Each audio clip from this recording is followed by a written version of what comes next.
हरे कृष्णा प्रभु जी, दंडवत प्रणाम। सभी भक्तों के चरणों में दंडवत प्रणाम। दंडवत प्रणाम प्रभु जी। हरे कृष्णा। सभी भक्तों के चरणों में दंडवत प्रणाम। हरे कृष्णा। हरे कृष्ण प्रभु जी, दंडवत प्रणाम। सब माता जी दंडवत प्रणाम। दंडवत प्रणाम माता जी, सभी को दंडवत प्रणाम।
दंडवत प्रणाम माता जी।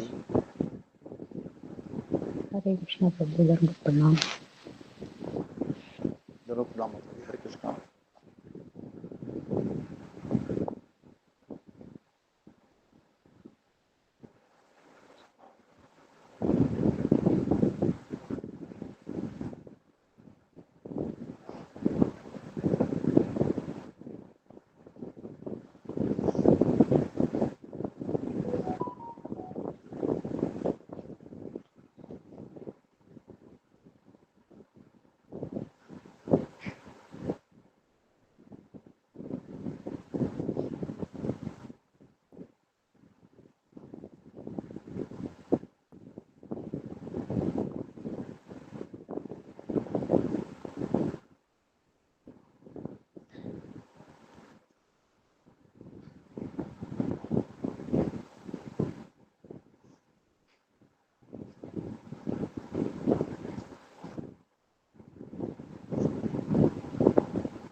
हरे कृष्णा। शंभवी माता जी, गुरु वंदना बोलेंगे? प्रभु जी यहाँ पे मेरे पास है नहीं कुछ। मैं आज एक्चुअली बाहर हूँ ना आजकल। मैं ऑस्ट्रेलिया में हूँ। यहाँ पे 1:30 बज रहा, 1:45 बज रहे हैं। ओहो, ठीक है माता जी। जी सॉरी, जी जी। धन्यवाद। हरे कृष्ण प्रभु जी। शिवानी बिस्ट माता जी। हरे कृष्णा।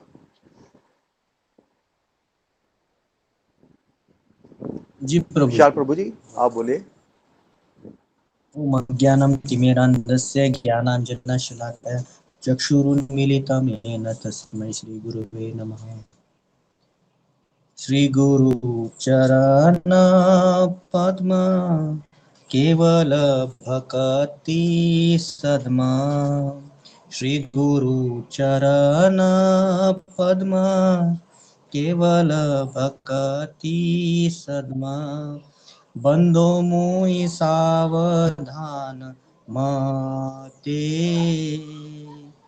याहार प्रसादे भाई ये भवतारी आए, याहार प्रसादे भाई, ये भवतारी आए, कृष्ण प्राप्ति है यहाँ आते, कृष्ण प्राप्ति है यहाँ आते,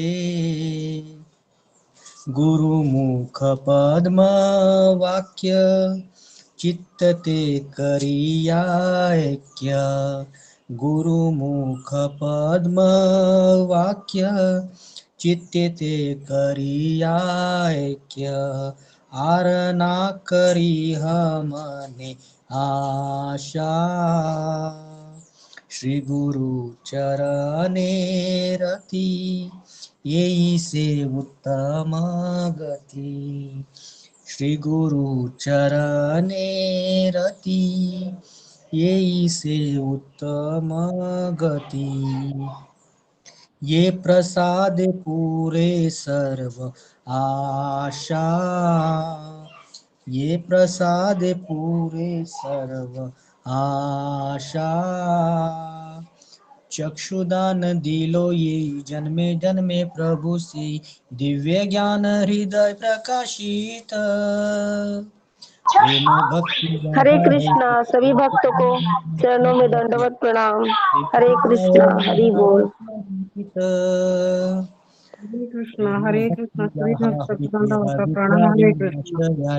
वेदे गाय याहार चरित, श्री गुरु करुणा सिंधु, अधम जनार बंधु, लोकनाथ लोकेर जीवना, लोकनाथ लोकेर जीवन, आहा प्रभु करो दया, देहो मोरे पद छाया, ए बेयश घुषुक त्रिभुवन, आहा प्रभु करो दया, देहो मोरे पद छाया, ए बेयश घुषुक त्रिभुवन, श्री गुरु चरण पद्म, केवल भक्ति सद्मा, बंदो मोहि सावधान मते, बंदो मोहि सावधान मते, हरे कृष्णा कृष्णा कृष्णा हरे हरे, हरे राम राम, हरे कृष्णा से भक्तों चरण। धन्यवाद प्रभु जी, बहुत सुंदर, धन्यवाद। बहुत सुंदर गए प्रभु जी।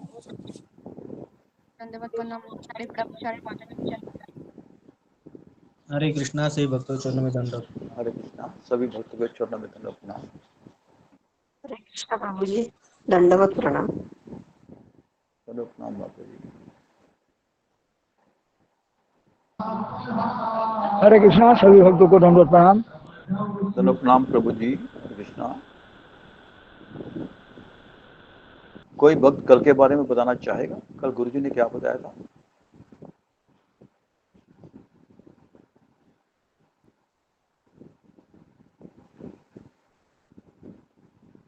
कल हमने 25वां श्लोक दिया था भागवतम का।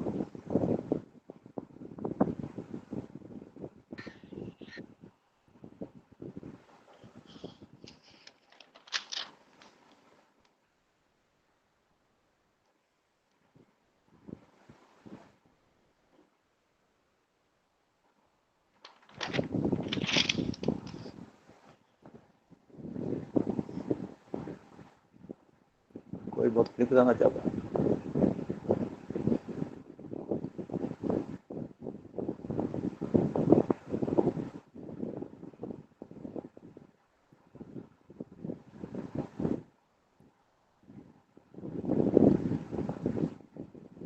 हरे कृष्णा अशोक प्रभु जी, दंडवत प्रणाम प्रभु जी, सभी दंडवत भक्तों के प्रणाम चरण माता पर। जी। दंडवत प्रणाम माता जी।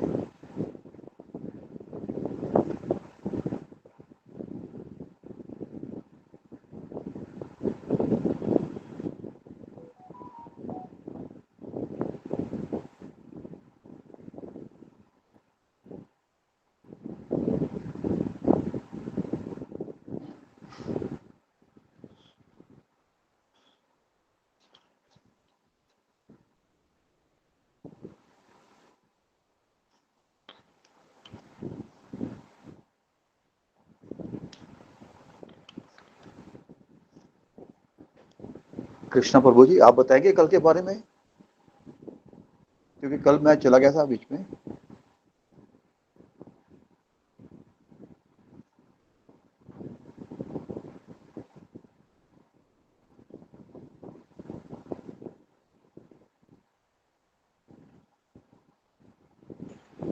हरे कृष्णा प्रभु जी, आपके चरणों में दंडवत प्रणाम, सेवक के चरणों में दंडवत प्रणाम। हरे कृष्णा। धन्यवाद, प्रणाम माता जी। हरे कृष्णा।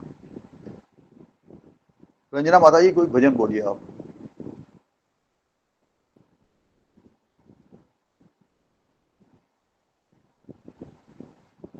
हरे कृष्ण प्रभु जी, माता श्री दंडवत प्रणाम। धन्यवाद, प्रणाम माता जी। हरे कृष्णा।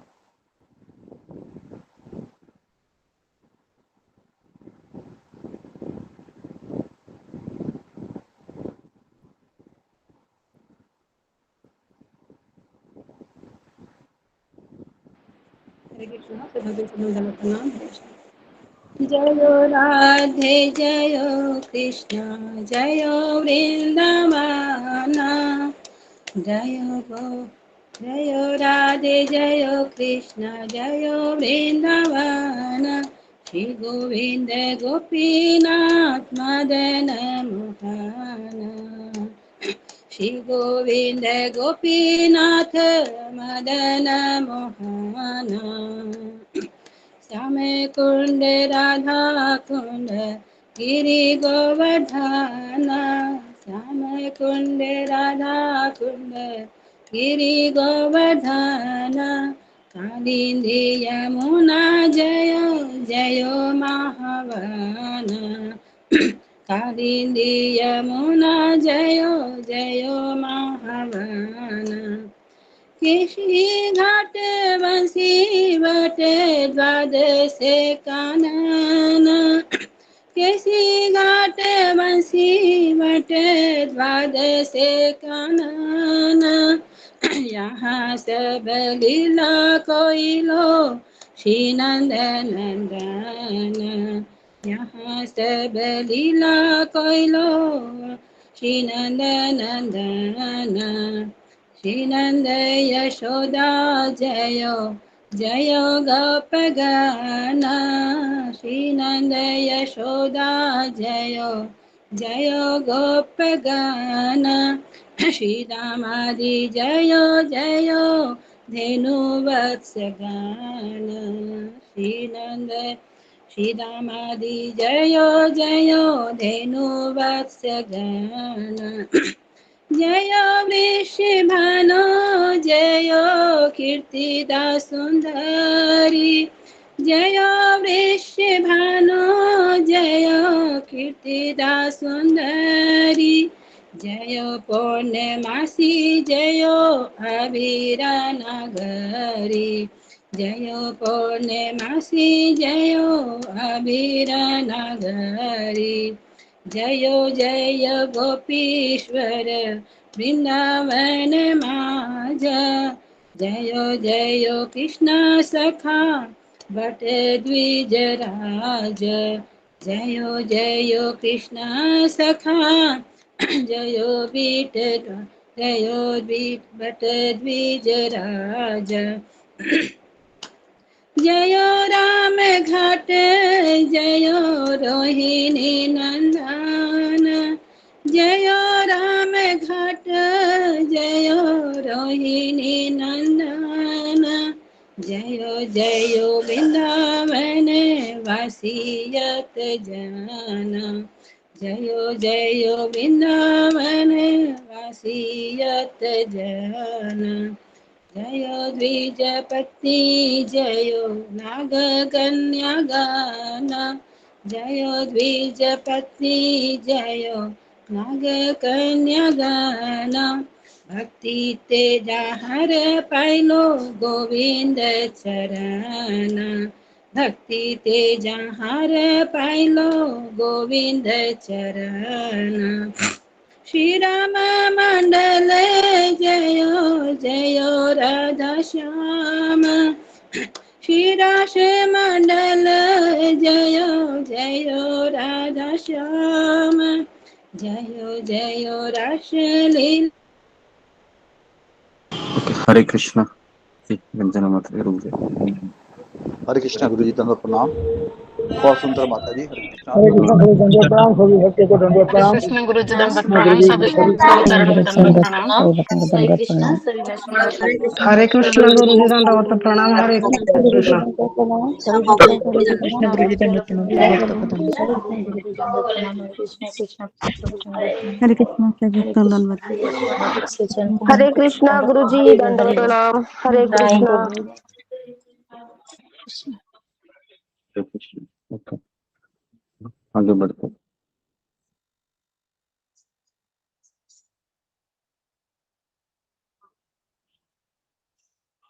ओम अज्ञानतिमिरान्धस्य ज्ञानाञ्जनशलाकया चक्षुरुन्मीलितं येन तस्मै श्रीगुरवे नमः। नमो विष्णुपदाय श्रीमते वेदान्त स्वामिनिति नामिने। नमस्ते सरस्वती देवे गौरवाणी प्रचारिणे निर्विशेष शून्यवादी पाश्चात्य देशतारिणे।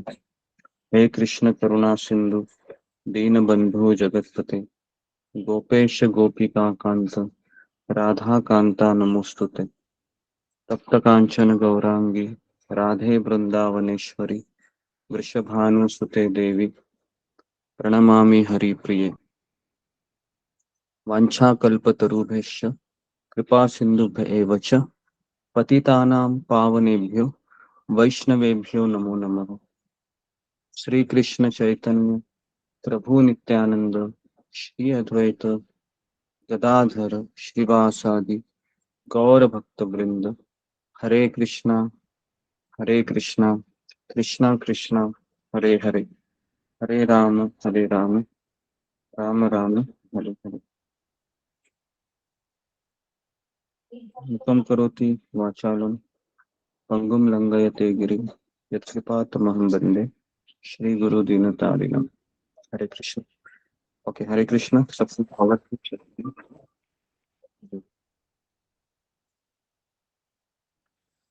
तो आज बहुत अच्छा दिन है।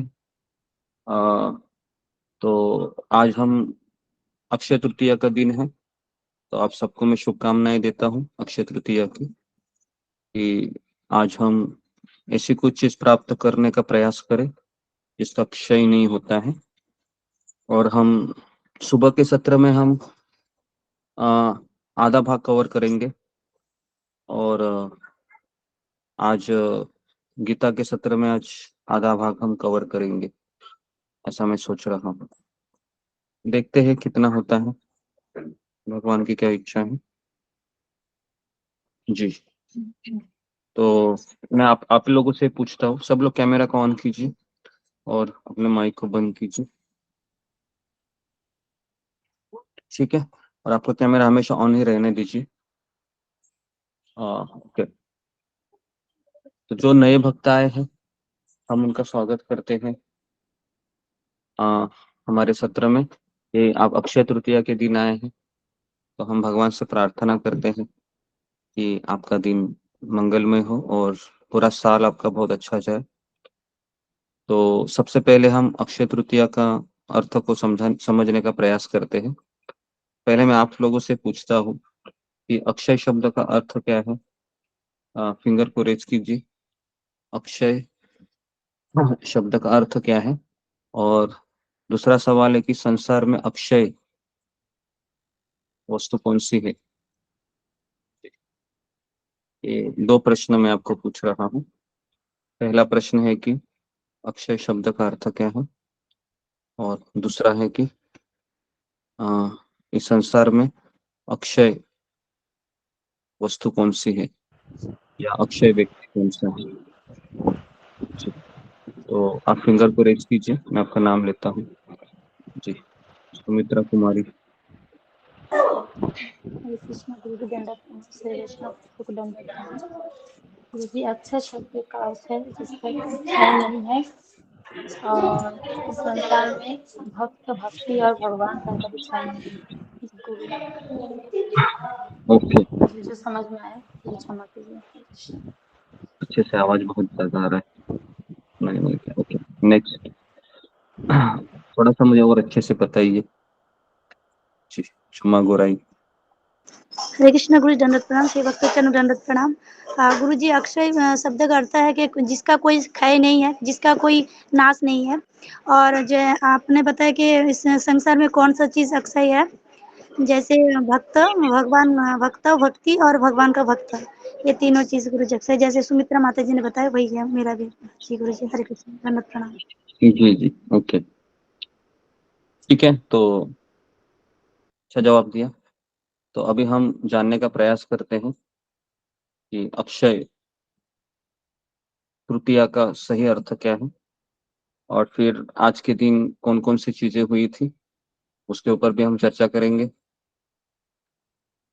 ठीक है। और आज के दिन लोग क्या क्या करते हैं वो भी हम बताएंगे आपको, और हमें क्या क्या करना चाहिए वो भी बताएंगे, ठीक है।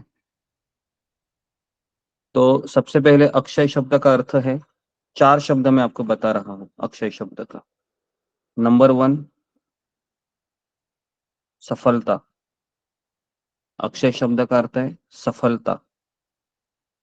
दूसरा इसका अर्थ है समृद्धि,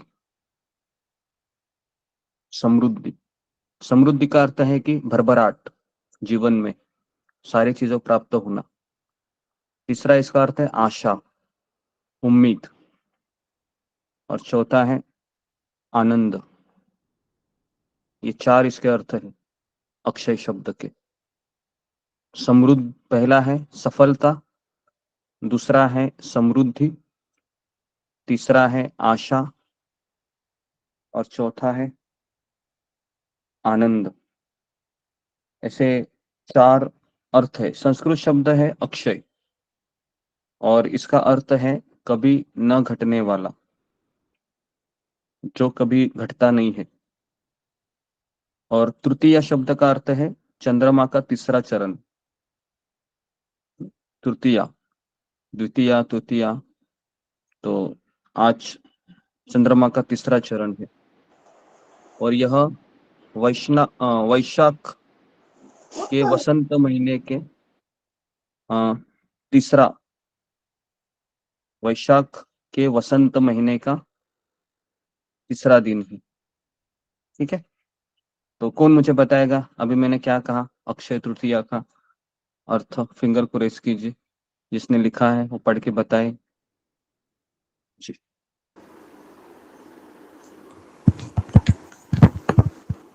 जी, जिंग झोड़ैक, किंग झोड़ैक, हाँ बोलिए।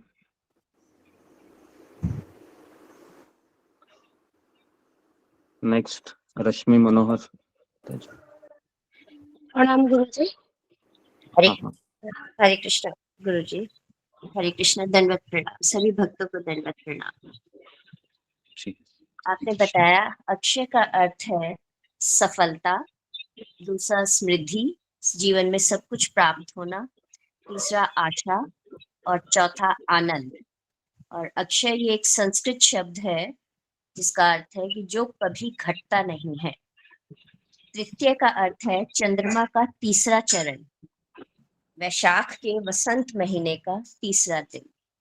हरे कृष्ण गुरु जी, जी, धन्यवाद।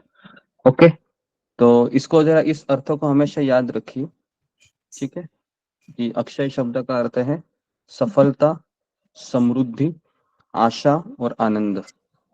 ये 4 चीजें आज आपको प्राप्त हो सकती है अगर आप कुछ चीजें करेंगे। तो हमारे लिए कभी न घटने वाला 3 चीजें हैं इस संसार में, बाकी सब घटती जाती है। हमारा आयु रोज घट रहा है, हमारा पैसा रोज घट रहा है, उसके पश्चात हमारे रिश्ते नाते घट रहा है, समय घट रहा है, लेकिन 3 चीजें कभी घटती नहीं है। वह है भगवान की भक्ति, और हम जो भक्ति मार्ग में जो हम कथा सुनते हैं, भगवान का नाम लेते हैं, भगवान की सेवा करते हैं, ये 3 चीजें कभी घटती नहीं है। तो इसलिए हमें न घटने वाले चीजों का आश्रय लेना चाहिए। और एक दूसरी चीज है जो कभी घटती नहीं है, कौन मुझे बताएगा? चलो आप थोड़ा सा अपना और थोड़ा सा दिमाग लगाइए। और एक चीज है जो मैंने नहीं बताई, वो भी कभी घटती नहीं है। तो भक्ति मैंने कहा वो कभी घटती नहीं है। और एक दूसरा चीज है जो कभी घटता नहीं, मरने के पश्चात भी आपके साथ रहता है वो। जी बताइए। जी सिमरन सेठी जी। हरे कृष्णा गुरुजी हरे कृष्णा गुरुजी पुण्य पुण्य घटता नहीं है, लेकिन पुण्य घटता है। जब आप पुण्य कमाते हो तो पुण्य स्वर्गलोक में जाकर घटता है। जी धन्यवाद आपका, फिर भी आपने अच्छा प्रयास किया। और कोई बताना चाहेगा? और एक चीज घटती नहीं है, आपके साथ हमेशा बनी रहती है। जी सुनील झा। हरे कृष्ण गुरु जी, भगवान हरे का कृष्णा नाम। गुरु जी, दंडवत प्रणाम। हरे कृष्णा सभी भक्तों को दंडवत प्रणाम। हरि नाम गुरु जी, हरि नाम। हरे कृष्णा वो मैंने कह दिया था, हरि नाम, हरि सेवा, हरि कथा। इसके अलावा और एक चीज है जो कभी घटती नहीं हमारे है। कर्म गुरु जी। एक मिनट, अभी मैं किसी दूसरे को बताता हूँ। जी अनिल शर्मा प्रभु। हरे कृष्ण प्रभु जी, दंडवत प्रणाम। सभी भक्तों को दंडवत प्रणाम। जो हमारे निष्काम कर्म होते हैं वो भी नहीं घटते। निष्काम कर्म घटते नहीं, ओके जी धन्यवाद। नेक्स्ट जी रितु जटवानी।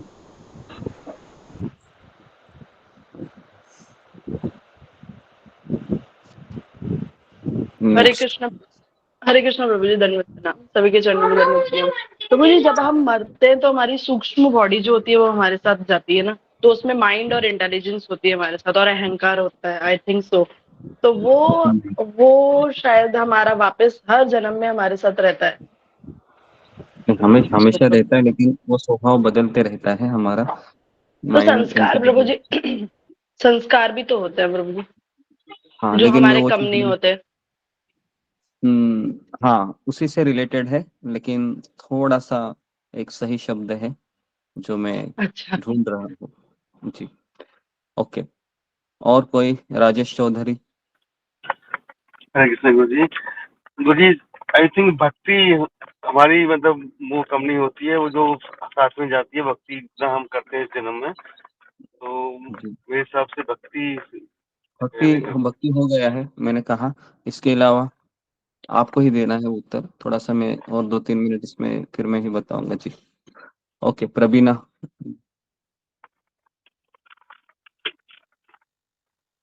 हरे कृष्ण गुरु जी, दंडवत प्रणाम। गुरु जी, कर्म फल।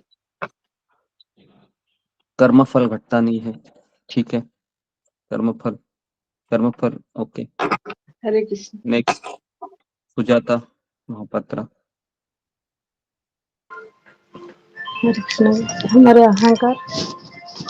अहंकार घटता नहीं है, ओके ये भी नहीं उत्तर है। नेक्स्ट सुधा गुप्ता। हरे कृष्णा गुरु जी, दंडवत प्रणाम। सभी भक्तों को दंडवत प्रणाम। गुरु जी, स्वयं ईश्वर जो कभी उनका क्षय नहीं होता, कभी वो घटते नहीं है। हरे कृष्णा। जी ओके अशोक चावला प्रभु। गुरु जी, हमारी इच्छाएं कभी घटती नहीं है। घटती नहीं, जी जी ओके।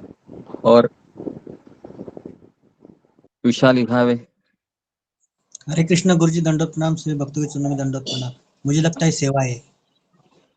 सेवा, जी वो हो गया, सेवा हो गया। जी रंजना माता जी। हरे कृष्ण प्रभु जी, आपके चरणों में दंडवत प्रणाम। शरण प्रणाम। प्रभु जी, मुझे तो ये समझ में आ रहा है कि आत्मा का कभी नाश नहीं होता, वो कभी नहीं आत्मा घटती है। घटती नहीं है, ठीक है, आत्मा का विनाश नहीं होता। ओके आत्मा आ जाती है हमेशा। जी जी ओके ठीक है। तो मैं बता रहा हूँ वो है आशीर्वाद या ब्लेसिंग या कृपा, वो कभी घटती नहीं है। वो इस संसार में हम मरने के पश्चात भी हमारे साथ कैरी फॉरवर्ड होती है, ठीक है। तो ये एक चीज है जो कभी घटती नहीं है।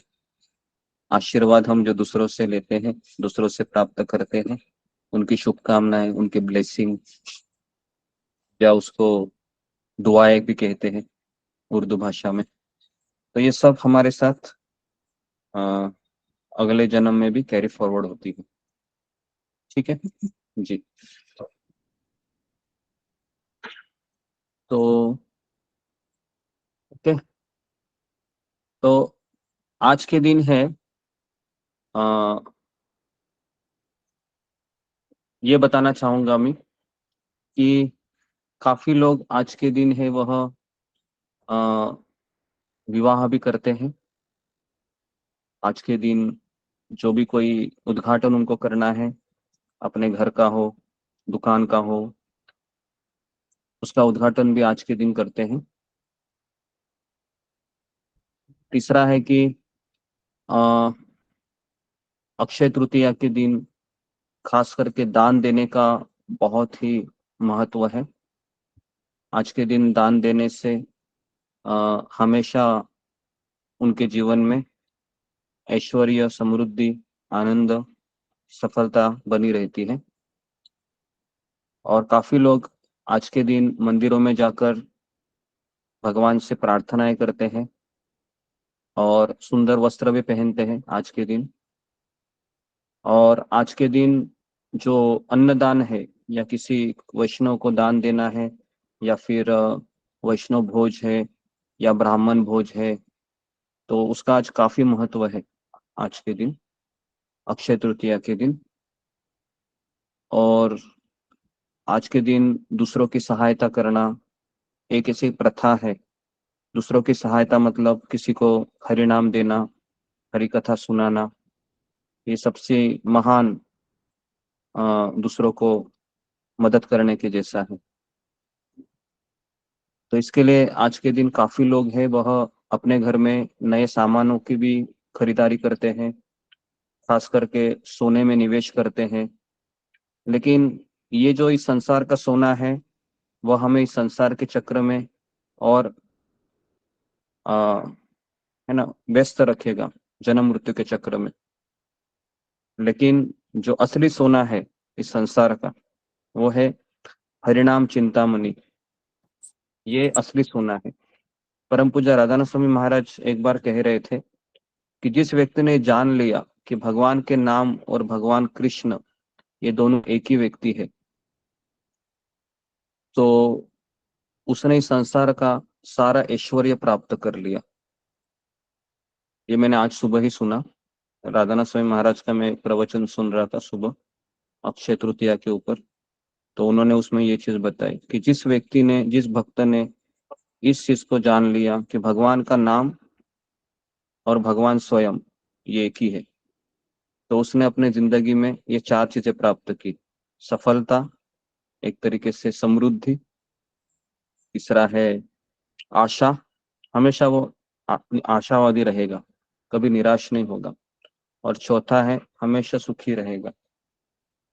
तो हमारे लिए हरिनाम ही अक्षय है। और आज के दिन अगर हम अधिक से अधिक माला करेंगे, है ना, तो उसका कभी क्षय नहीं होगा। तो इसलिए आज 64 माला करने का प्रयास करना चाहिए, क्योंकि आज की माला है वो अक्षय अक्षय अक्षय में काउंटिंग होगी, क्योंकि आज के दिन का बहुत महत्व है। तो मैं आपको अभी आज के दिन का महत्व बताने जा रहा हूँ, आज क्या क्या हुआ था और उससे हम क्या शिक्षा ले सकते हैं ये भी मैं बताऊंगा। कितना कवर कर पाता हूँ देखते हैं हम। ठीक है, तो मैंने आगे बढ़ने से पहले मैंने आपको ये बताया कि अक्षय शब्द का अर्थ है समृद्धि, सफलता, आशा और आनंद। और तृतीय शब्द का अर्थ है वैशाख के वसंत महीने के तीसरा दिन चंद्रमा का। ठीक है,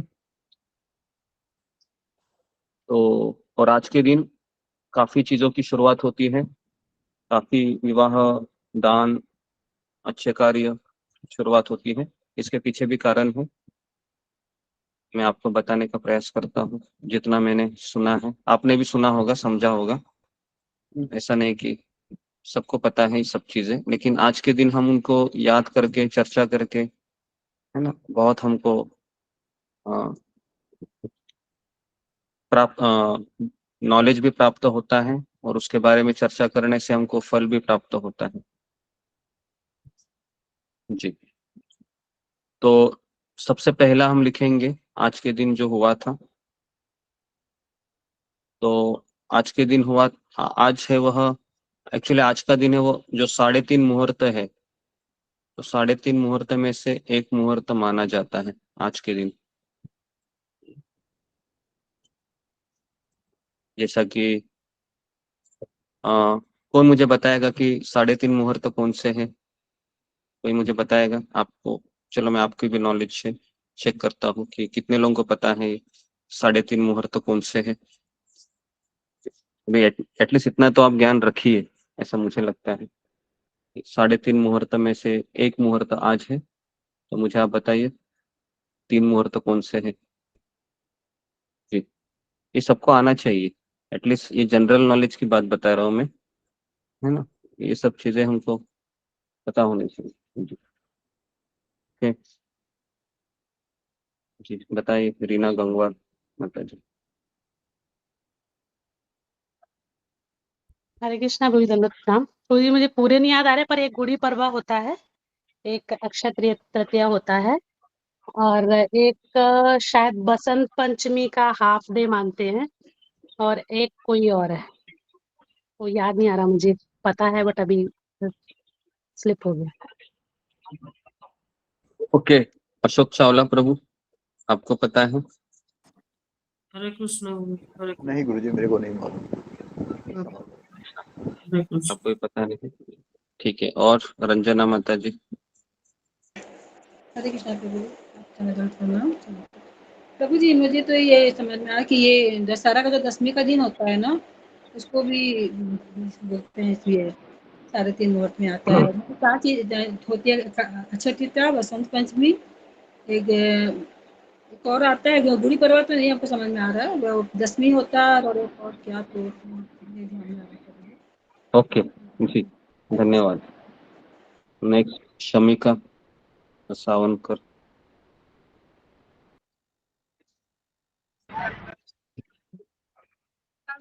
प्रभु जी, प्रणाम।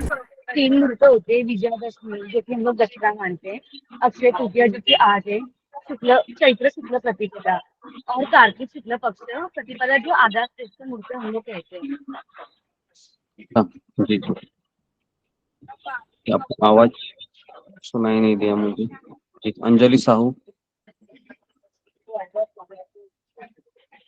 हरे कृष्ण गुरु जी, दंडवत प्रणाम।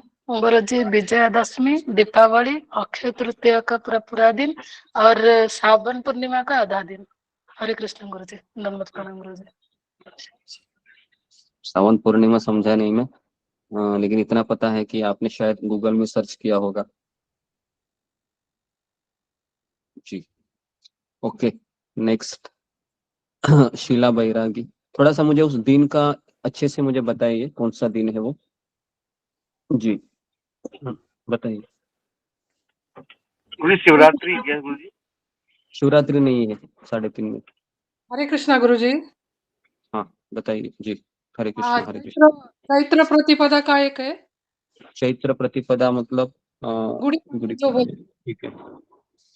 और दिवाली के बाद में जो आता है दूसरे दिन, बलि प्रतिपदा।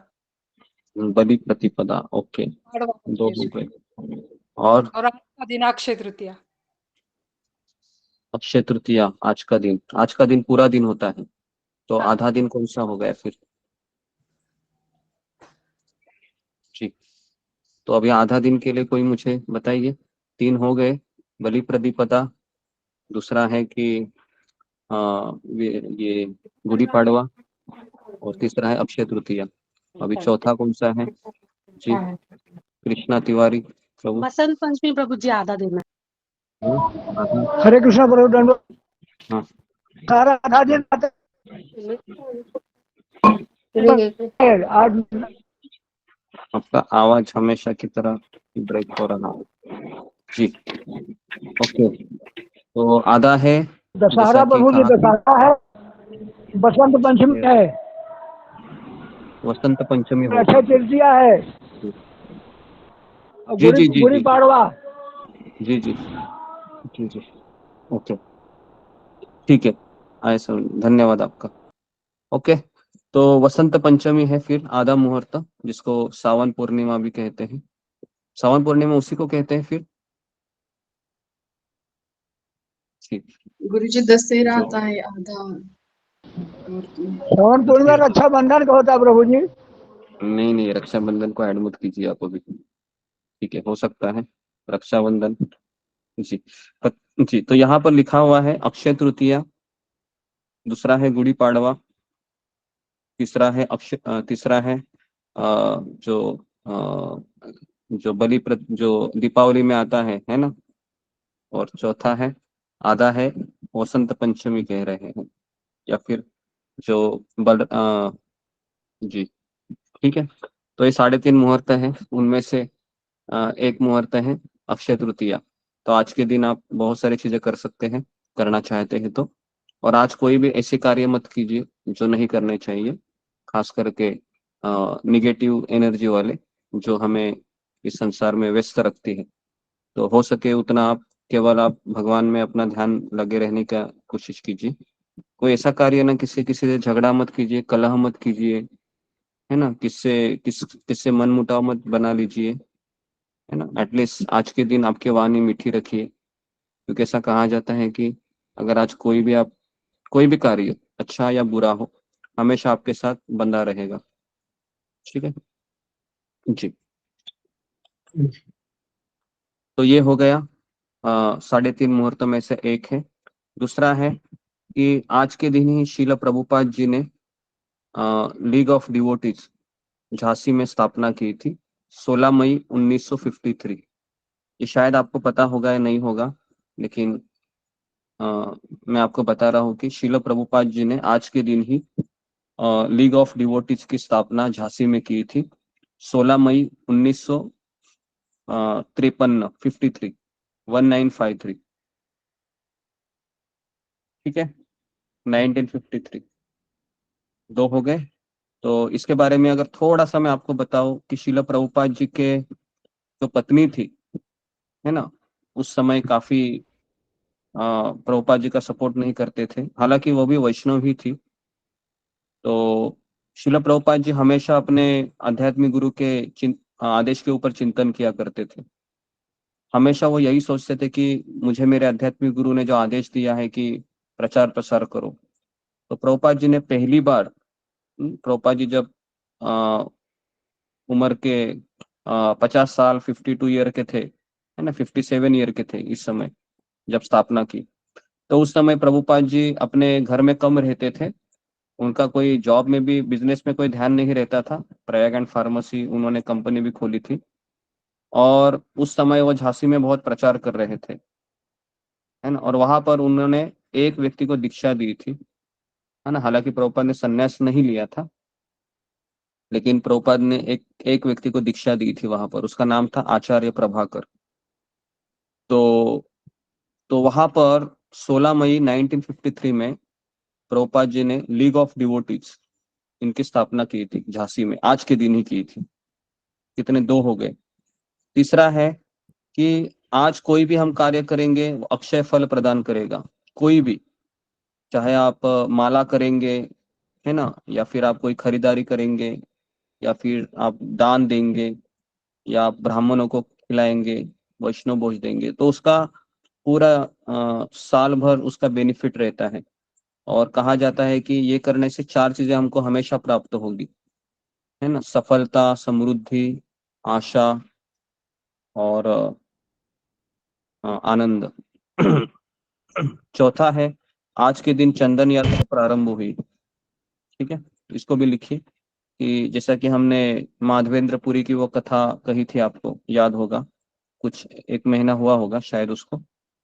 तो उस समय हमने बताया था कि किस तरह से गोपाल जी माधवेंद्रपुरी के सपने में आकर कहते हैं कि मेरे शरीर को बहुत दाह हो रहा है, बहुत गर्मी लग रही है, तो आप उड़ीसा जाइए और उड़ीसा से चंदन लेकर मुझे लगाइए, क्योंकि भगवान के विग्रह है वह बहुत गर्मी में ऐसे ही पड़े थे कई साल से। तो गोपाल जी सपने में आकर कहते हैं माधवेंद्रपुरी को कि आप जाइए और थोड़ा सा उनको मुझे चंदन लगाइए, है ना, क्योंकि मुझे बहुत गर्मी हो रही है।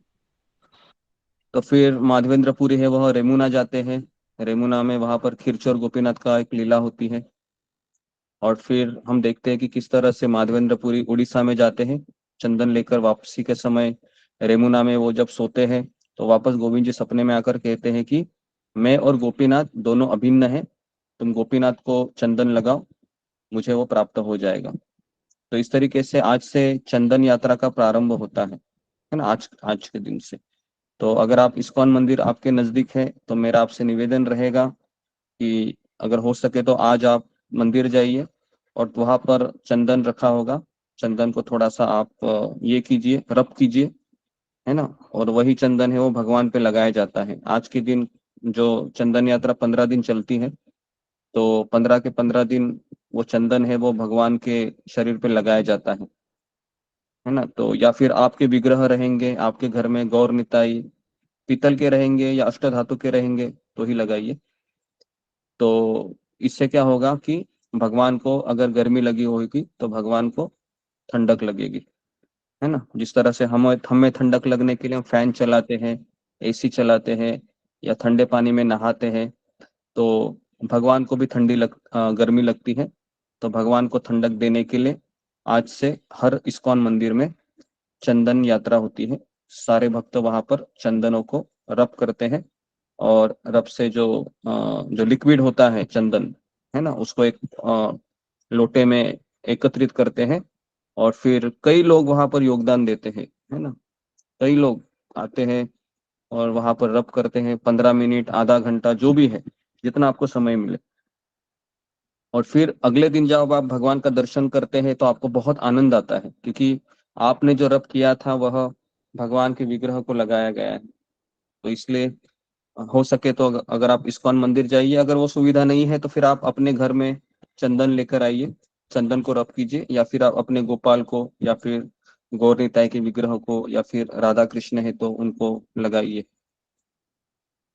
ठीक है। तो आज से 15 दिन रहेगा, ठीक है, चंदन यात्रा। उसके पश्चात पांचवा है कि भगवान के जो शक्तावेश अवतार है परशुराम जी, परशुराम जी का आज आविर्भाव हुआ था। आज ही के दिन वो प्रकट हुए थे इस संसार में।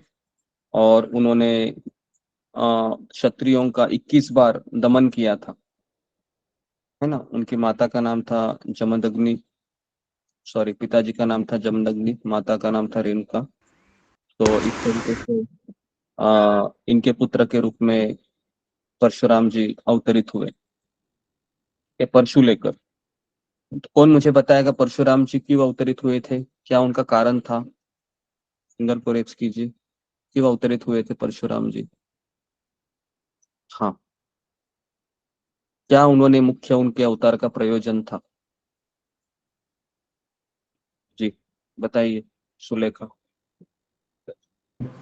हरे कृष्णा गुरु जी, दंडवत प्रणाम।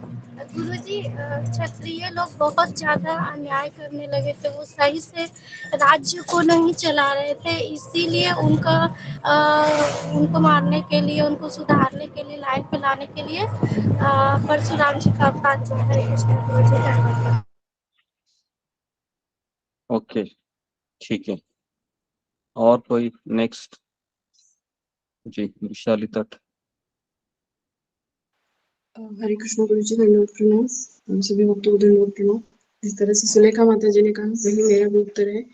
उसमें एक मैं कहना चाहती हूँ कि तब क्षत्रिय जो है अपने आप को ब्राह्मण से भी श्रेष्ठ समझने लग रहे थे और ब्राह्मणों का आदर नहीं कर रहे थे, इसलिए परशुराम जी का अवतार हुआ था क्षत्रियों का दमन करने के लिए। ओके, तो परशुराम जी है वह ऐसा कहा जाता है कि जब वह क्षत्रियों का संहार करते थे तो मन का वेग से वह क्षत्रियों का दमन करते थे, और वह थक जाते थे तो वायु के वेग से वह दमन करते थे।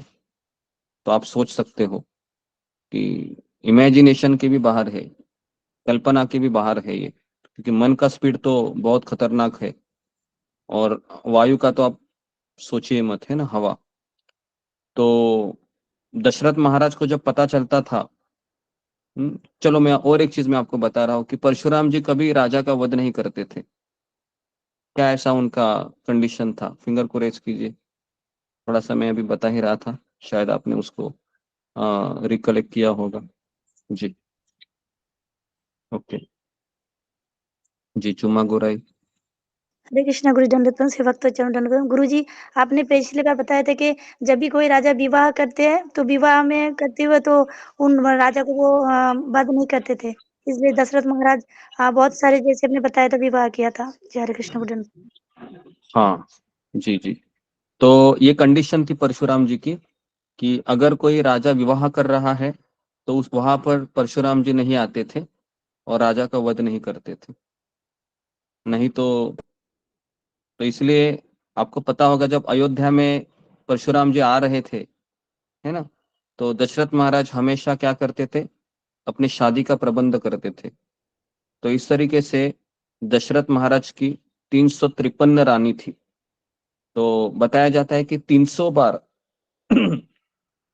300 बार परशुराम जी अयोध्या से गुजरे थे, और 300 बार दशरथ महाराज ने अपनी जान बचाने के लिए या फिर अपने प्राणों की रक्षा करने के लिए उन्होंने विवाह का प्रबंध किया।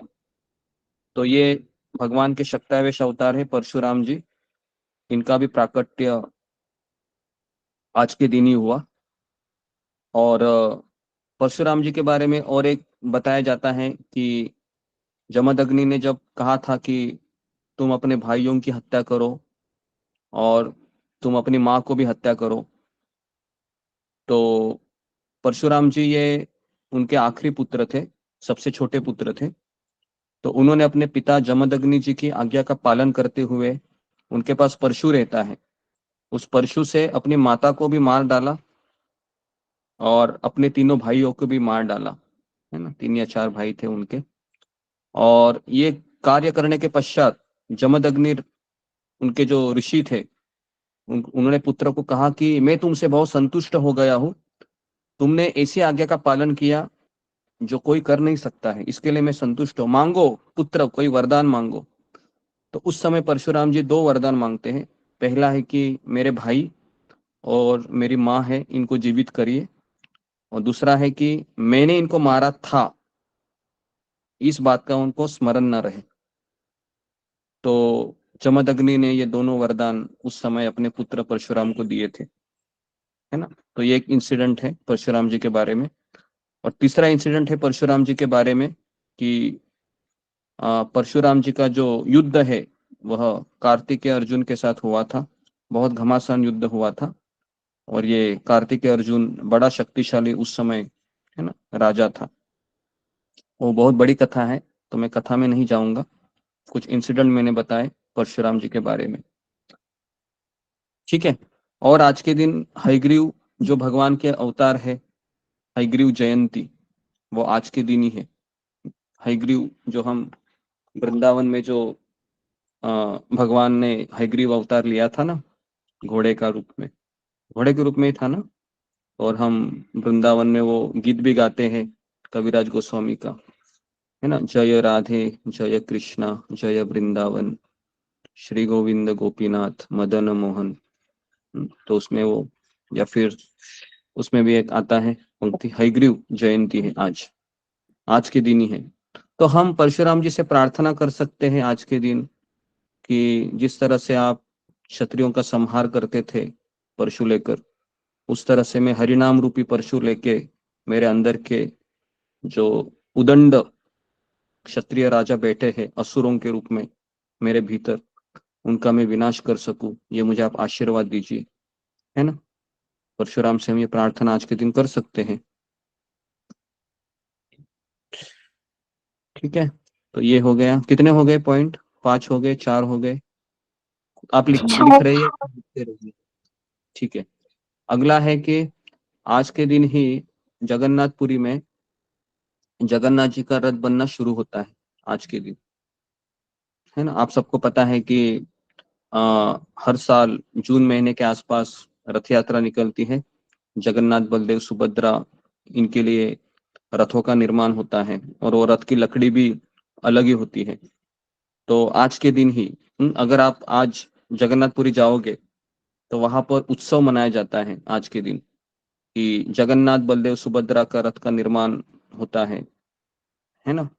तो इस तरीके से हम सबको पता है कि जगन्नाथ जी स्वयं भगवान श्री कृष्ण है ना। सेई गौर, सेई कृष्ण, सेई जगन्नाथ। गौर मतलब चैतन्य महाप्रभु भी वही है, सेई कृष्ण, सेई जगन्नाथ। तो हमारे लिए जगन्नाथ जी स्वयं भगवान कृष्ण है, लेकिन जो व्यक्ति कृष्ण को, चैतन्य महाप्रभु को और जगन्नाथ भगवान को अलग रूप में देखता है वह मूढ़ है आचार्यों के अनुसार।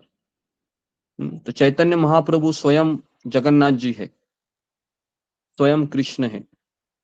तो हमें ये तथ्य पता होना चाहिए, ठीक है। फिर अगला है, आज के दिन ही बद्रीनाथ करके धाम है जहां पर भगवान बद्री, है ना, बद्रीनाथ जी रहते हैं और वहां पर नारद मुनि स्वयं वहां पर सेवा करने के लिए आते हैं।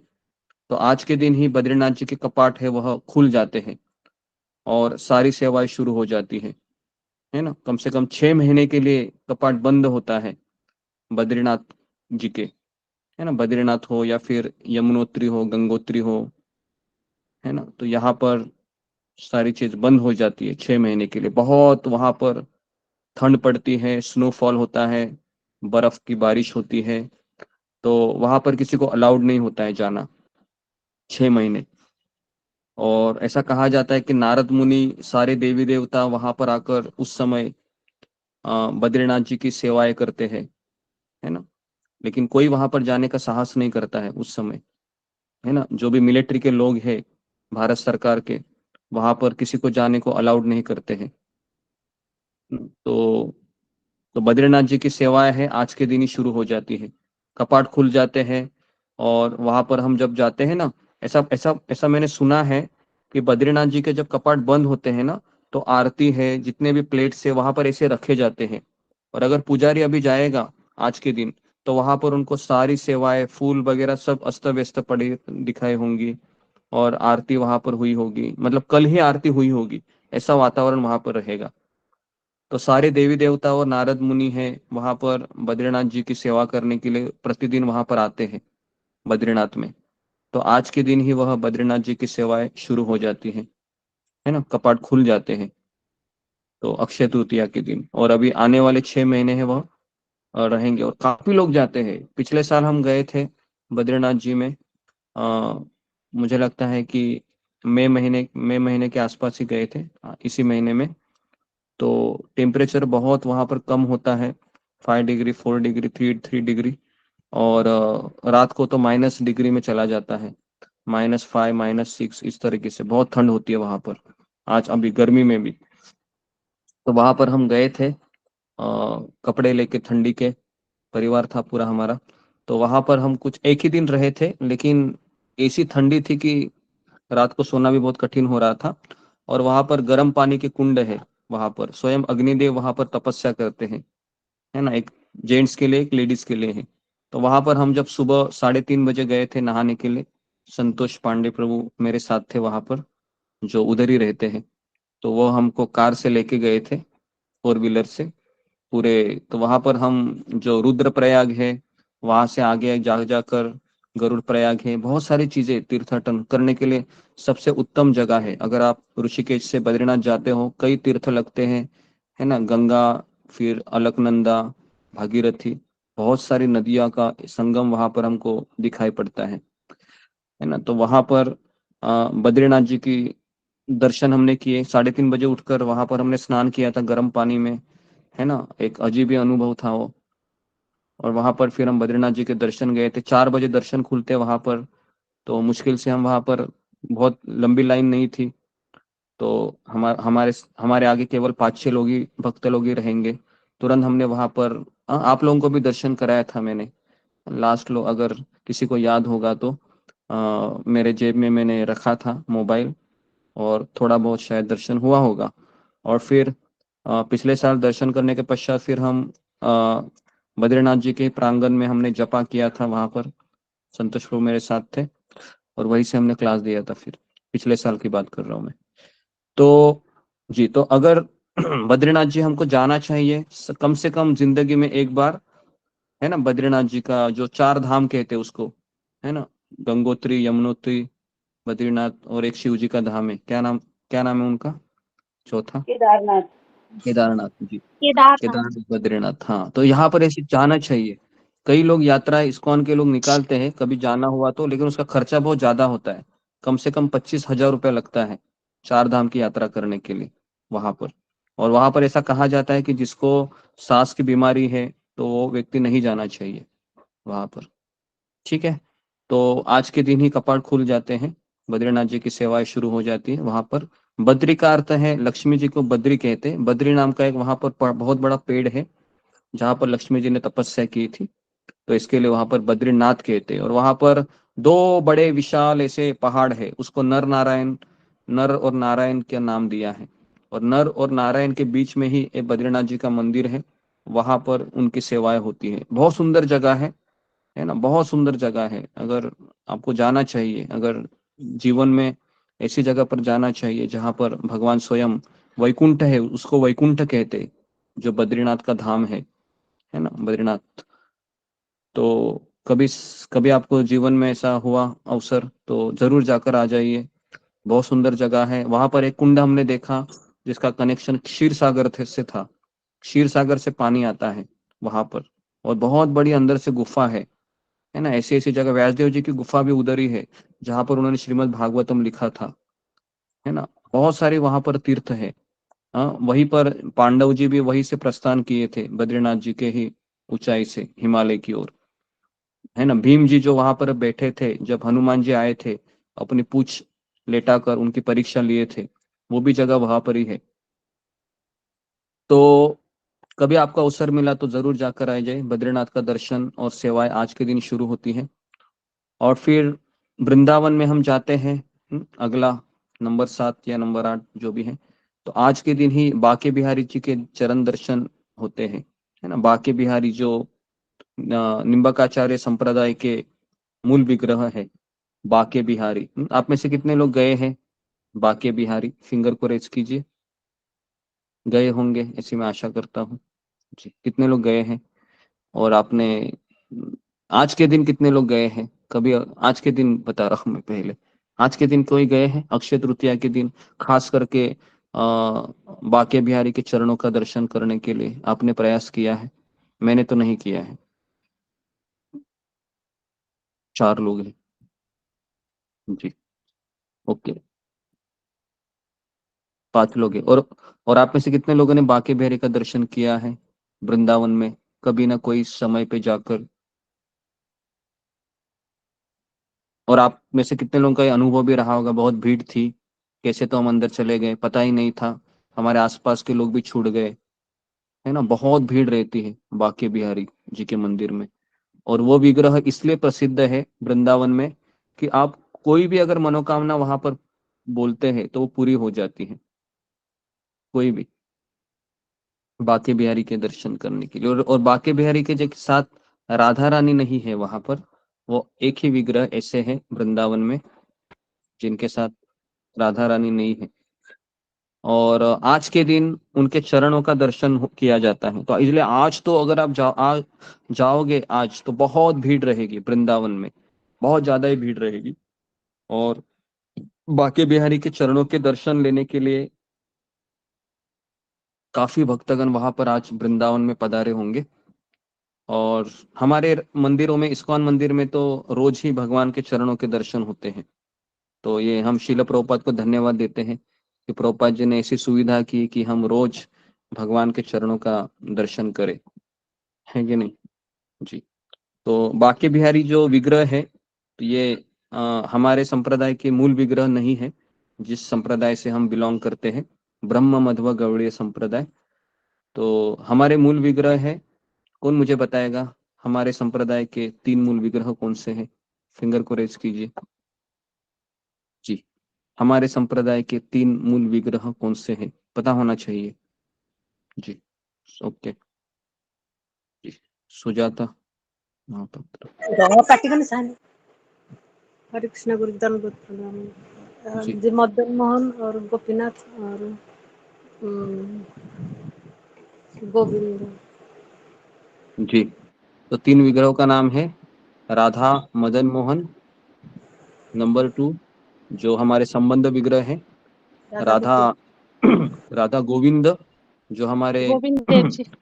अभिधेय विग्रह है। हाँ, और हमारे जो राधा गोपीनाथ है वह हमारे प्रयोजन विग्रह है। राधा मदन मोहन, राधा गोविंद जी और राधा जी, गोपीनाथ। राधा तो गोपीनाथ ये 3 विग्रह हमारे मूल विग्रह है ना। तो ये इसको हमें वृंदावन जाते हैं तो श्रील प्रभुपाद जी कहते हैं कि सबसे पहला दर्शन किसका लेना चाहिए?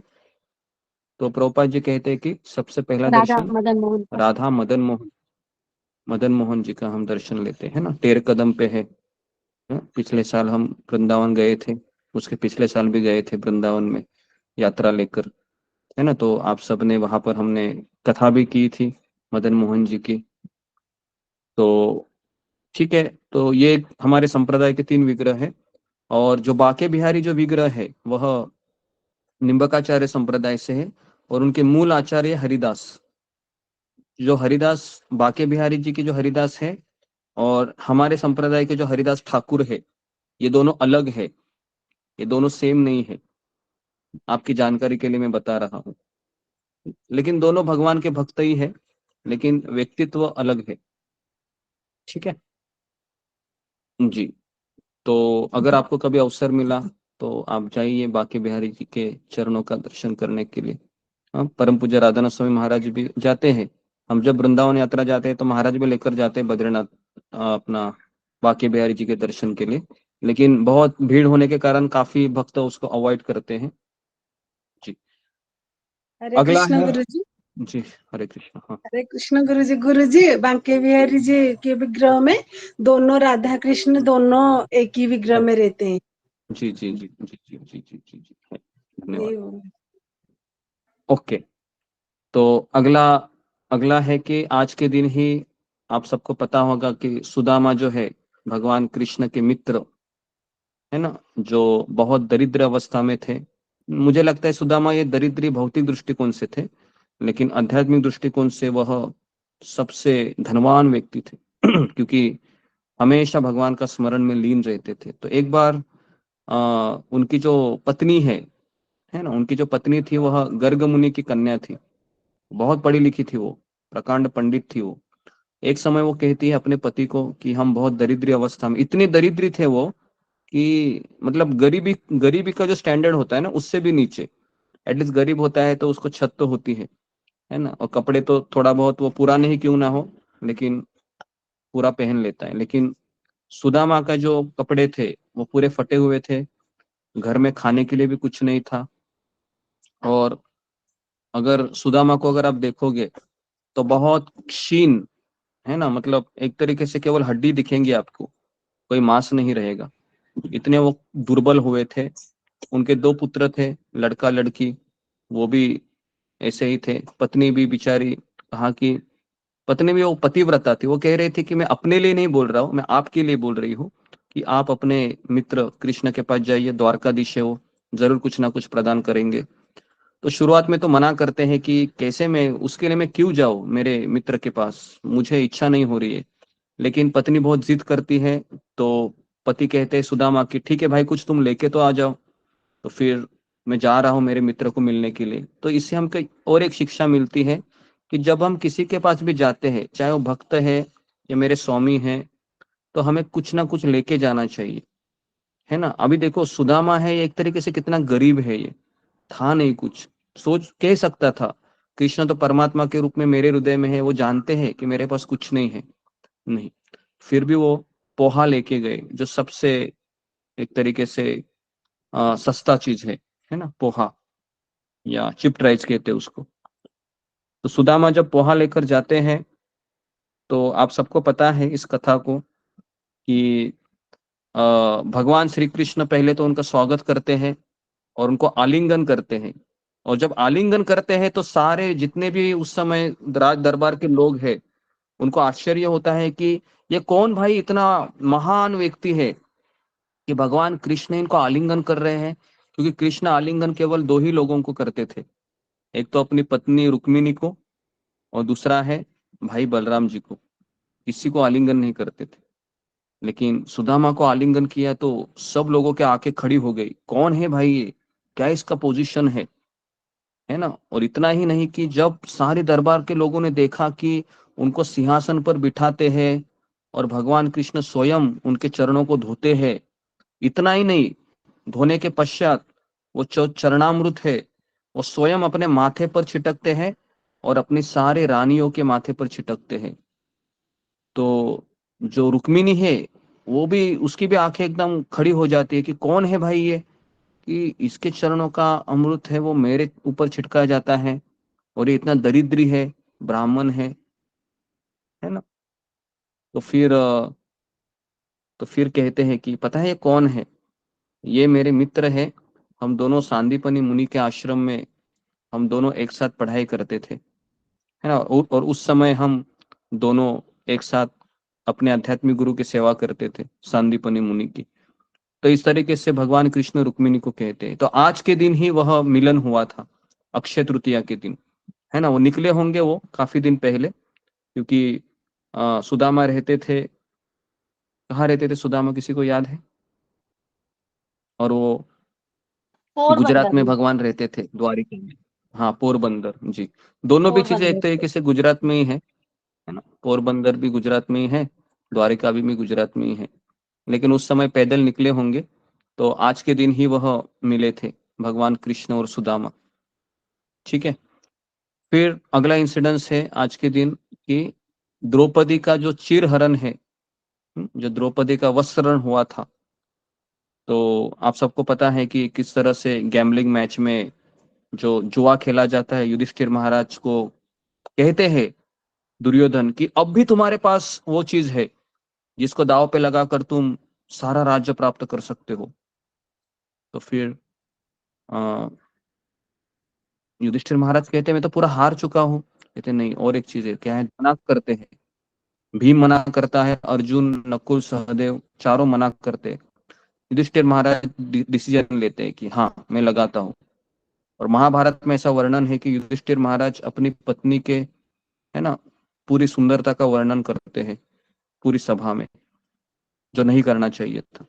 और उस समय दांव पे लगाते हैं, और दांव में लगाने के पश्चात आपको पता है कि किस तरह से फिर दुशासन के द्वारा द्रौपदी को, है ना, भरी सभा में लेके आते हैं, और किस तरह से फिर दुशासन में भी 1000 हाथियों का बल होता है, लेकिन द्रौपदी है वह पहले तो चाहती है, मतलब रोकना चाहते, लेकिन उसके पास बहुत कम शक्ति थी। वो अपने पतियों को देखती है, 5 पति थे उसके, है ना। द्रौपदी के 5 पति थे, और एक थे जिनके 10 पति थे। कौन बताएगा कौन है वो?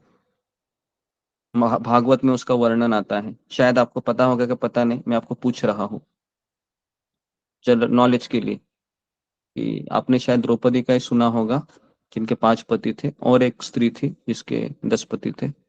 तो भागवत में उसका वर्णन आता है, और शिव जी ही कहते हैं उसको कि आप, वो 10 के 10 भाई होते हैं, उनका नाम है प्रचेता। प्रचेता का भागवतम में मुझे लगता है कि 4थे स्कंद में या 6ठे 7वें स्कंद में उनका कथा आती है, हो सके तो आप पढ़िए उसको। प्रचेता ये भाई होते हैं, सब एक साथ तपस्या करते हैं। शिव जी कहते हैं कि आप एक ही स्त्री से विवाह कीजिए। तो इस तरीके से द्रौपदी का चिरहरण हो रहा था, तो उस समय द्रौपदी ने रक्षा के लिए भगवान को पुकारा था, और पूरी सभा में 5 पति थे, लेकिन कोई रक्षा न कर सके। तो चिरहरण से हम यही शिक्षा लेते हैं कि हमारी जिंदगी में अगर बहुत सारी चीजें भी हो, लेकिन अंतिम समय में हमारी रक्षा नहीं कर सकते सारी चीजें, कृष्ण ही मेरे रक्षा कर सकते। तो ये द्रौपदी के चिरहरण की रक्षा भी आज के दिन ही हुई थी, अक्षय तृतीया। तो इसके लिए जो साड़ी जो भगवान ने प्रदान की थी द्रौपदी की रक्षा के लिए, वो भी अक्षय ही थी। साड़ी, जो वस्त्र है ना, भगवान उस वस्त्र से द्रौपदी की रक्षा की, तो वो भी आज के दिन ही हुई थी। उसके पश्चात जो वृंदावन में जो पावन सरोवर है, पावन सरोवर का प्राकट्य भी आज ही के दिन हुआ था। हाँ, जैसे अगर आप ये पावन सरोवर आप अगर गोवर्धन परिक्रमा करोगे तो वहां पर है, शायद मैं आपको एग्जैक्टली इसका एड्रेस बता रहा हूँ पावन सरोवर का। जी, किसी ने पावन सरोवर देखा है वृंदावन में? पावन सरोवर नंदगांव में है, नंदगांव में पावन सरोवर है, तो उसका प्राकट्य भी आज के दिन ही हुआ था। जी, तो पावन सरोवर के बारे में थोड़ा सा मैं आपको जानकारी देता हूँ। जो नंदगांव में है, तो उसकी कथा इस तरीके से है कि पावन सरोवर में जो व्यक्ति स्नान करता है आज के दिन, अक्षय तृतीया के दिन, तो सभी पापों से मुक्त हो जाता है। और भगवान कृष्ण स्वयं संध्या काल में चरागाहों से जब लौटते समय अपने गायों को लाते थे, और गाय अपने प्यास बुझाने के लिए पावन सरोवर का ठंडा पानी पीती थी। और एक बार जब नंद बाबा है वह प्रयागराज जाने की इच्छा किए थे, तो गंगा, जमुना और सरस्वती नदी के संगम में स्नान किया जा सके, लेकिन कृष्ण ये नहीं चाह रहे थे कि मैं अपने माता पिता से अलग हो जाऊं। तो अगले ही दिन अक्षय तृतीया था, तो इसके लिए अक्षय तृतीया के शुभ अवसर पर ही उनको यात्रा करने की सलाह दी थी, है ना, आज के दिन। तो अगले दिन ही नंद महाराज सुबह जल्दी उठे और स्नान करने के लिए पावन सरोवर गए। तो वहां पर उनको एक विशाल, एक काला रंग का व्यक्ति को देखा जो अजनबी की तरह लग रहा था। और नंद महाराज ने उनसे उनकी पहचान के बारे में पूछा, तो नंद जी ने कहा कि मैं तीर्थराज प्रयाग हूँ और पवित्र पावन सरोवर में अपने पाप को धोने के लिए यहाँ पर आया हूँ, तो आप प्रयाग न जाकर पावन सरोवर में ही स्नान कीजिए। तो इस तरीके से नंद महाराज कैंसल करते हैं और उधर ही स्नान करते हैं। कहाँ पर? पावन सरोवर में। तो पावन सरोवर में गंगा, जमुना और सरस्वती तीनों नदियों का पानी है, तो उसका भी प्राकट्य आज के दिन ही हुआ था। ठीक है जी, तो कितने हो गए जरा कोई मुझे बताइए, अभी तक कितने हो गए काउंटिंग करके? अशोक चावला प्रभु।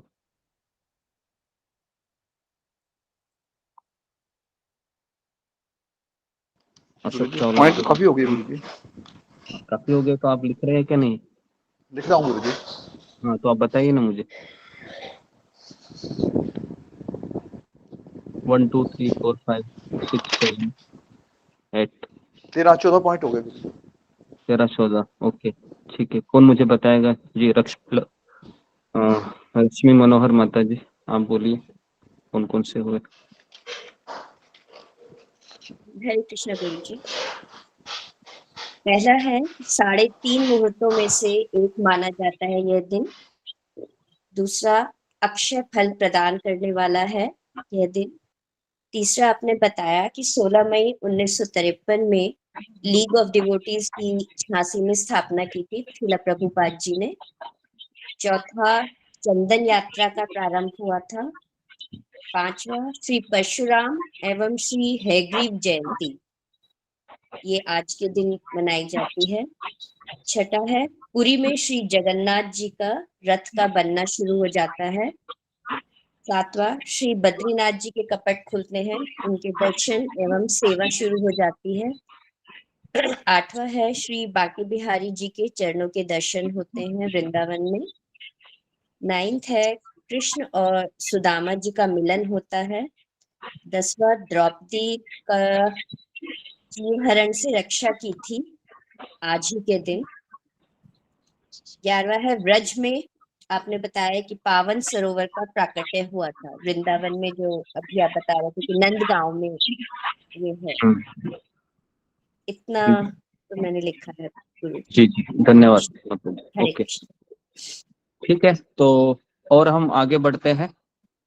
तो जी, तो आज के दिन ही फिर जो सिंहाचलम है, जहाँ पर नरसिंह भगवान के पूर्ण दर्शन होते हैं।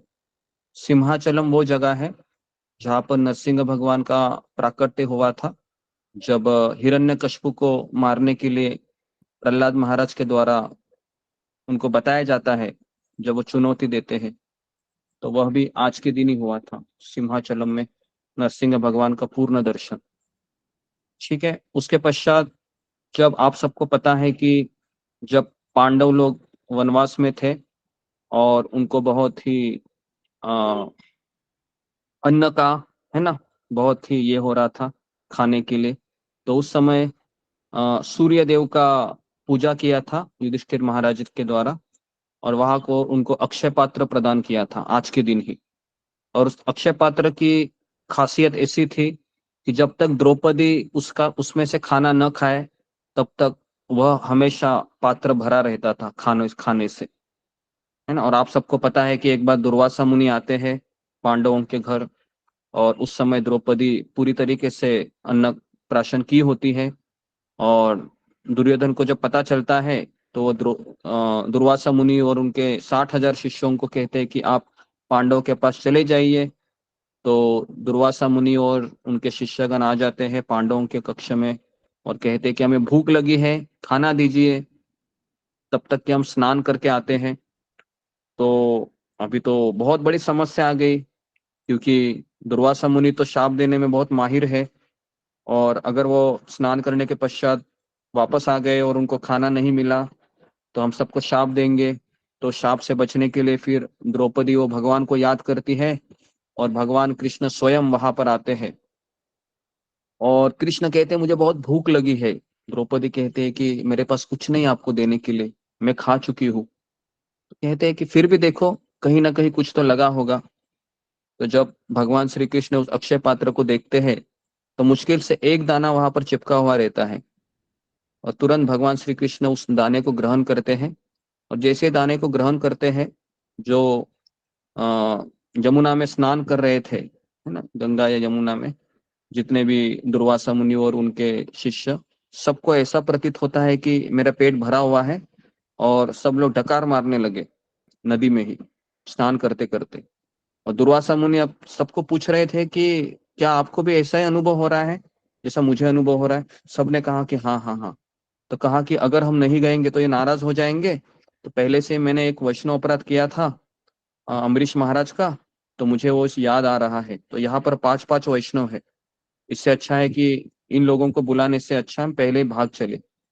तो इस तरीके से अक्षय पात्र की कथा है कि किस तरह से भगवान कृष्ण ने उनकी रक्षा की अक्षय पात्र के द्वारा, जो उस द्वारा आज के दिन ही प्रदान हुआ था। ठीक है, उसके पश्चात अगला है कि महाभारत का जो युद्ध हुआ था, है ना, महाभारत का युद्ध कितने दिन चला था, कौन बताएगा, फिंगर को रेज कीजिए। 18 महाभारत का युद्ध, जी किसी ने बता दिया, 18 दिन चला था, है ना। 18 दिन युद्ध चला था, और वो आज के दिन खत्म हुआ, अक्षय तृतीया के दिन।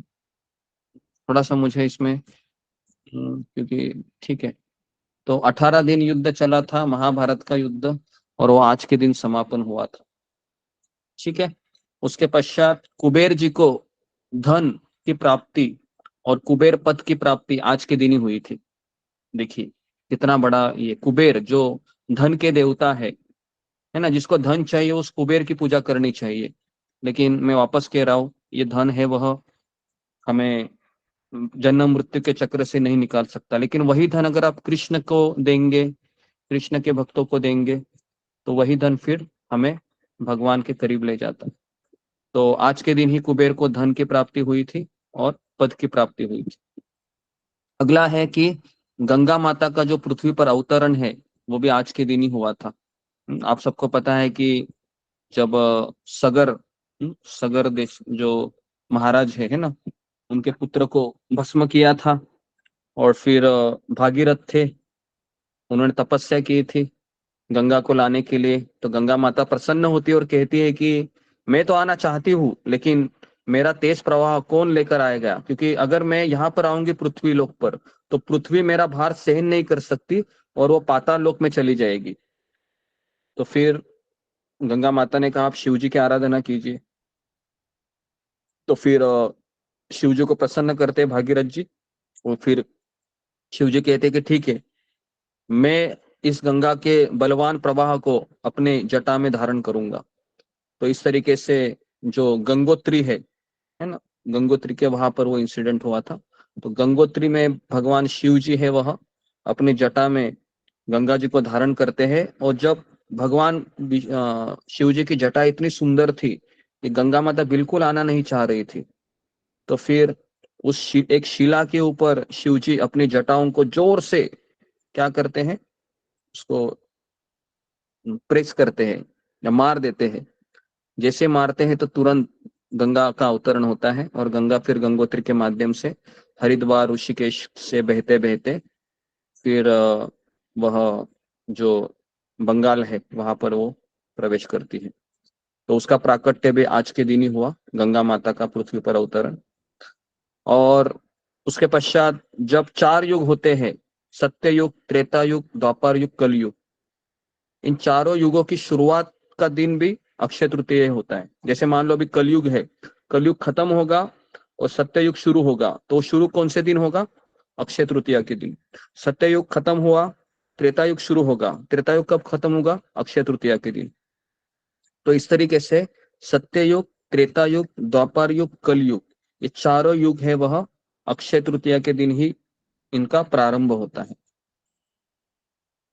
ठीक है। और आज के दिन की विशेषता है कि महाभारत जो है, जो व्यासदेव जी ने कहा और गणेश जी ने लिखा, उसका रचना की शुरुआत भी आज के दिन हुई। तो महाभारत यहाँ पर 1 लाख श्लोकों का है, स्वर्गलोक पर 1 करोड़ श्लोकों का है, उसके ऊपर के लोकों पर 10 करोड़ का महाभारत है, 100 करोड़ का महाभारत भी है ना, ऊपर के लोकों पर। तो हमारे पृथ्वी लोक पर 1 लाख, 1 लाख भी हमको भारी लगता है ना। तो महाभारत की रचना भी आज के दिन ही शुरुआत हुई थी। और गणपति ने कहा था कि क्योंकि व्यासदेव जी को एक ऐसा व्यक्ति चाहिए था जो कभी थके ना, बस लिखते ही चले। तो गणेश जी ने कहा ठीक है मैं तो लिखूंगा, लेकिन मेरी एक शर्त है कि आप कभी बोलते हुए रुकेंगे नहीं, मुझे कंटिन्यू लिखना है, मैं रुकूंगा नहीं।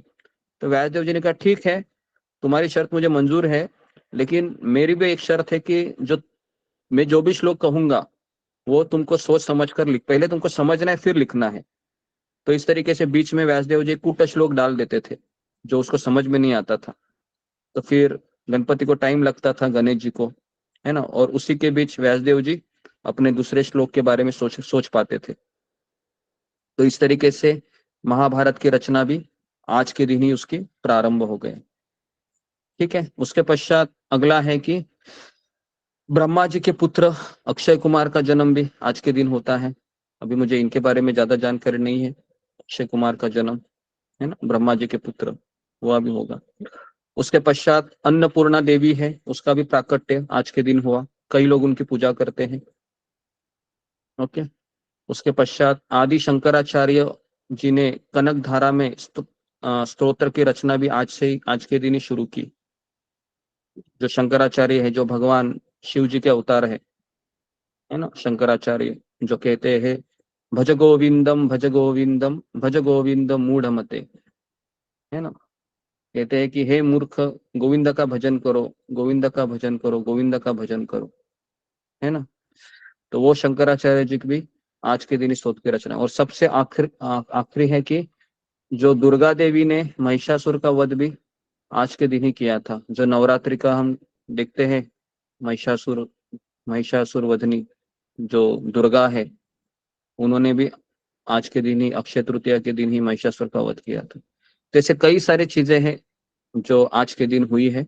तो आज बहुत ही शुभ दिन है, तो आप इसको अन्यथा मत लीजिए। आज के दिन को हो सके उतना आप प्रयास कीजिए हरि नाम लेने का और भगवान के भक्तों की सेवा करने का, दान देने का, जो भी है आपके मंदिर में है, अगर आप नजदीक रहते हैं तो वहां पर जाके सेवा कीजिए, है ना। हो सके तो चंदन को रब करके कुछ पेस्ट बनाइए, अपने विग्रह या फिर इस्कॉन मंदिर में।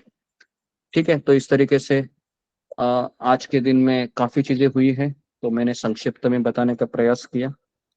तो किसी का कुछ प्रश्न है, यहाँ पर मैं रुकता हूँ, कुछ कहना है, कुछ पूछना है तो आप पूछ सकते हो, या फिर मैं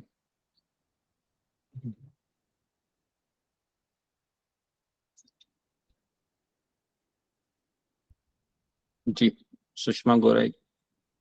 हरे कृष्णा गुरु जी, जो नरसिंह जयंती है और आज आपने बोला जो नरसिंह सिंहाचल में प्रहलाद महाराज को जो प्रकट हुआ, को कौन सा दिन नरसिंह जयंती ना आज का दिन नरसिंह जयंती वो अलग है, वो आज नहीं है जो हम मनाते हैं। वहां पर दर्शन है वो आज के दिन खुलता है, दर्शन वहां पर वो अलग है। दर्शन का यहाँ जयंती मतलब वो जयंती नहीं है, नरसिंह देव का सिंहाचलम में दर्शन बताया है। ठीक है, ओके, तो यहाँ पर मैं रुकता हूँ। जो भी नए भक्त आए हैं, जैसे मैं उनका नाम लेता हूँ, अजीनाथ चौहान, अंबिका प्रसाद पारिक, फिर जी ओके, इतने ही भक्त। सत्यभामा कीर्ति देवी दासी जी माता जी है, दीक्षित माता जी है, स्वागत है आपका। सिमरन सेठी, सुरेश कृष्ण, ओके, तो आप सब हरे कृष्णा जी, सादर प्रणाम। हाँ, हरे कृष्णा। हाँ बोलिए, आपका इको आ रहा है जी, कुछ कहना है आपको? राज वर्मा जी। हाँ जी प्रभु जी, हरे कृष्णा प्रभु जी, दंडवत प्रणाम प्रभु जी। मैंने भी 2-3 दिन से मैंने भी ज्वाइन किया प्रभु जी, आपका जो ये सेशन जी जी जी जी जी जी, आपका भी स्वागत है, धन्यवाद। हाँ जी। ओके, आखिरी क्वेश्चन जी, रीना गंगवार जी, कुछ पूछना है? जी प्रभु जी, हरे कृष्णा प्रभु जी। प्रभु जी, जितने भी रीजन है सारे आध्यात्मिक रीजन है, और मटेरियल लाइफ में लोग आज के दिन गोल्ड खरीदते हैं, कहते हैं बहुत गोल्ड खरीदना अच्छा होता है, तो ये कहाँ से प्रथा शुरू हो गई, कैसे शुरू हो गई ये प्रथा? गोल्ड खरीदना है, एक्चुअली देखिए, पहली बात तो गोल्ड है ऐसी चीज है कि काफी लोग इन्वेस्टमेंट करना चाहते हैं ना। भौतिक व्यक्ति मतलब वो इन्वेस्टमेंट करेगा ही करेगा, 2 के 4, 4 के 8, 8 के 16, वही तो भौतिकतावादी व्यक्ति करता है ना। तो इसके लिए गोल्ड ऐसी चीज होती है कि उसका हमेशा रेट बढ़ते जाता है, तो काफी लोग है प्रॉपर्टी भी खरीदते हैं आज के दिन, उसके पश्चात गोल्ड में इन्वेस्टमेंट करते हैं अक्षय तृतीया के दिन। एक्चुअली इसकी प्रथा है वो लोगों ने शुरू की है, गोल्ड इन्वेस्टमेंट करना, है ना, क्योंकि इस संसार में सबसे अगर कोई चमकीली वस्तु है वो क्या है? गोल्ड है, बराबर है कि नहीं? तो इसके लिए सब लोग गोल्ड में इन्वेस्टमेंट करते हैं और गोल्ड का रेट भी बढ़ते जाता है। और आज के दिन काफी लोग हैं, आज ज्वेलरी के दुकान में काफी भीड़ होगी, लेकिन हम वापस कह रहे हैं कि अगर हम भगवान के लिए वो गोल्ड बना रहे हैं तो जरूर जाइए, और अगर आप अपने लिए बना रहे हैं तो सोचिए। ठीक है, और अक्षय जो अक्षय चीज है उसका हम, ठीक है, तो यहाँ पर मैं रुकता हूँ, समय ज्यादा हो गया, 10:30 बजे। आप सबका बहुत बहुत धन्यवाद। श्रील प्रभुपाद की जय, अक्षय तृतीया की कृष्ण